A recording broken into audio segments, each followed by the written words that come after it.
আসসালামু আলাইকুম। আগামী 20 জানুয়ারি 2025 তারিখ হইতে সারা দেশে শুরু হচ্ছে ভোটার তালিকা হালনাগাদ কার্যক্রম। যাদের জন্ম 1 জানুয়ারি 2008, 1 জানুয়ারি 2008 বা তার পূর্বে বিগত হালনাগাদে বাদ পড়েছেন, তাদের তথ্য নির্বাচন কমিশন কর্তৃক নিয়োগপ্রাপ্ত তথ্য সংগ্রহকারীগণ বাড়ি বাড়ি গিয়ে সংগ্রহ করবেন। এ সময় ভোটার তালিকা হতে বাদ দেওয়ার জন্য মৃত ভোটারদের তথ্যও সংগ্রহ করা হবে।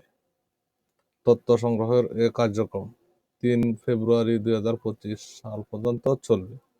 অর্থাৎ তথ্য সংগ্রহের সময়সীমা 20 জানুয়ারি শুরু হয়ে 3 ফেব্রুয়ারি পর্যন্ত চলবে। তারপরে ছবি তোলা এবং ফিঙ্গারপ্রিন্ট নেওয়ার কার্যক্রম শুরু হবে।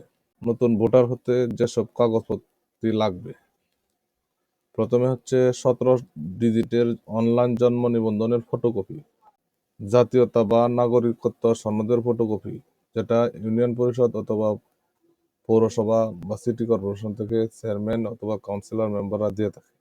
তৃতীয়ত নিকট আত্মীয়র এনআইডির ফটোকপি, এনআইডি মাতা পিতা অথবা ভাই বোনের এনআইডির ফটোকপি। তবে মাতা পিতার এনআইডি ফটোকপিগুলো সংগ্রহ করে সাধারণত দেয়া লাগে। তারপরে হচ্ছে এসএসসি দাখিল সমমান বা 8ম শ্রেণী পাশের সনদের ফটোকপি প্রযোজ্য ক্ষেত্রে।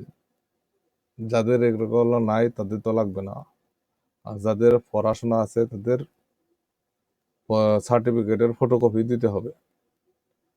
তারপর হচ্ছে ইউটিলিটি বিলের কপি, অর্থাৎ বিদ্যুৎ, গ্যাস, পানি বা চৌকিদারি রসিদের ফটোকপি। বাড়ির ট্যাক্স, হোল্ডিং ট্যাক্সের কাগজ দিলেই হবে। স্থায়ী ঠিকানা প্রমাণের জন্য এটা দিতে হয়, অথবা বিদ্যুৎ বিল বা গ্যাস বিল বা পানি বিলের কাগজ দিলেও হবে। আরেকটা হচ্ছে রক্তের গ্রুপের কাগজ লাগবে। আপনার রক্তের গ্রুপটা যেহেতু এনআইডি কার্ডে উল্লেখ করা থাকে, রক্তের গ্রুপটা করিয়ে রক্তের গ্রুপের কাগজের ফটোকপিটা দিতে হবে।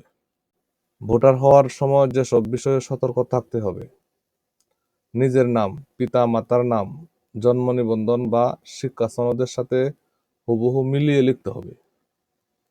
আপনার ডাটা এন্ট্রি ফর্ম পূরণ করার সময় অবশ্যই খেয়াল রাখতে হবে আপনার শিক্ষা সনদে যেভাবে নামটা আছে, সার্টিফিকেটে যেভাবে আছে, অথবা আপনার মা বাবার এনআইডি কার্ডে আপনার মা বাবার নাম যেভাবে আছে, বা আপনার জমির দলিল বা ডকুমেন্টসে যেভাবে নামগুলা আছে, ঠিক যেন সেইভাবেই নামগুলা এন্ট্রি করা হয়। এই বিষয়টা খুবই সতর্ক থাকতে হবে।